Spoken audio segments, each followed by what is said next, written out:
ఉత్తర గర్భంలో ఉన్న శిశువుపై బ్రహ్మాస్త్ర ప్రయోగం చేశాడు అశ్వత్థామ. కానీ శ్రీకృష్ణ పరమాత్ముడు దాన్ని వారించి సుదర్శన వలయాన్ని ఏర్పాటు చేసి లోపల ఆ బాలుణ్ణి రక్షిస్తూ ఉన్నాడు శ్రీకృష్ణ పరమాత్ముడు. పరీక్షితు మహారాజుకు ఆ బాలుడు అంగుష్టమాత్రంగా 4 చేతులతోటి దివ్యమైన రూపంతో దర్శనమిచ్చాడు. నిరంతరం ఆ శిశువు చుట్టూ రక్షణ వలయాన్ని ఏర్పాటు చేస్తూ ఆ శిశువును 10వ మాసం దాకా కాపాడాడు.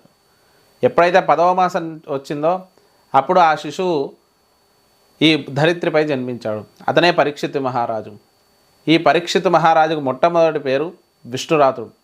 ఈయన అత్యంత పరాక్రమవంతుడు. ధర్మరాజు అర్జునుడు ఎంతటి పరాక్రమవంతులో అంతటి గొప్ప పరాక్రమవంతుడు. అభిమన్యుడి యొక్క కుమారుడు. ఈ పరీక్షితు మహారాజు వల్లనే శ్రీమద్భాగవతం శుకయోగీంద్రుల వారిచే మనకు చెప్పబడింది. ఇంకా ముందు చాలా విషయాలు తెలుసుకుందాం. మన ఛానల్ని స్వధర్మదర్శినిని సబ్స్క్రైబ్ చేసుకోండి.